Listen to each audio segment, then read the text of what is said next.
Hello friends, welcome back to our channel. இந்த பதிவில் என்ன பார்க்க போகிறோம்னா, மொபைல் மூலமாக உங்களுடைய ஆதார் கார்டு எப்படி டவுன்லோட் பண்ணலான்றத பற்றி தான் இந்த வீடியோவில் பார்க்க போகிறோம். வாங்க வீடியோக்குள்ளே போகலாம். மொபைலில் ஏதாச்சும் ஒரு ப்ரௌசர் ஓப்பன் பண்ணிங்க, அதில் கூகுள் சர்ச்சில் போயிட்டு அதில் வந்து ஆதார் டவுன்லோட் அப்படின்னு டைப் பண்ணிங்க.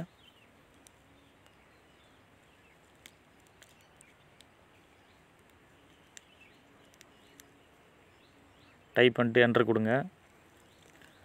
கொடுத்தீங்கன்னா உங்களுக்கு வந்து ஃபஸ்ட்டு ஒரு வெப்சைட் ஓப்பன் ஆகும், UIDAI. அந்த வெப்சைட்டை கிளிக் பண்ணுங்கள்.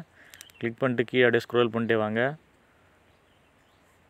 இதில் டவுன்லோட் ஆதார் அப்படின்றத கிளிக் பண்ணுங்கள்.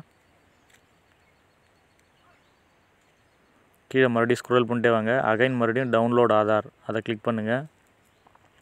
என்டர் யுவர் ஆதார் நம்பர், உங்களுடைய ஆதார் நம்பரை என்டர் பண்ணுங்கள்.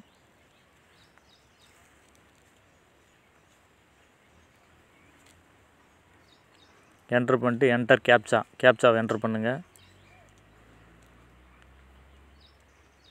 ஸ்மால் லெட்ரு, கேபிட்டல் லெட்ரு எல்லாத்தையும் பார்த்து அது எப்படி கொடுத்துருக்காங்களோ அதுக்கு தகுந்த மாதிரி என்டர் பண்ணுங்கள்.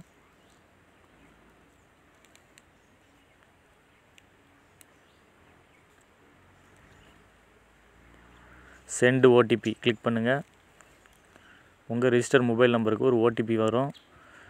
அந்த ஓடிபி வந்து இதில் என்டர் பண்ணுங்கள்.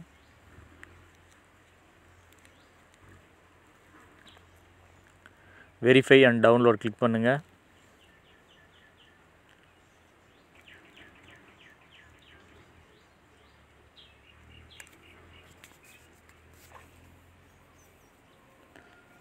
இப்போ பார்த்தீங்கன்னா நம்மளுக்கு your Aadhaar card has been successfully download வந்துடுச்சு. இதில் வந்து எக்ஸாம்பிள் கொடுத்துருக்காங்க பாருங்கள், எப்படி ஓப்பன் பண்ணணுன்றத வந்து கொடுத்துருக்காங்க. உங்களுடைய ஆதார் கார்டில் இருக்கக்கூடிய நேம், அந்த நேமோட ஃபஸ்ட்டு 4 லெட்ரு ப்ளஸ் உங்களுடைய டேட் ஆஃப் பர்த், இதை வந்து நீங்கள் வந்து பாஸ்வேர்டாக கேட்கும், அதை என்ட்ரு பண்ணுங்கள். என்ட்ரு பண்ணோடனே உங்களுடைய ஆதார் கார்டு வந்து உங்களுக்கு வியூ ஆகும். பாருங்கள், ஓப்பன் ஆகிடுச்சு பாருங்கள். நம்ம ஈஸியாக மொபைலில் இருந்தபடியே நம்ம டவுன்லோட் பண்ணிக்கலாம். இந்த வீடியோ பிடிச்சிருந்தா லைக் பண்ணுங்கள், கமெண்ட் பண்ணுங்கள், ஷேர் பண்ணுங்கள். அண்ட் மறக்காமல் சப்ஸ்கிரைப் பண்ணி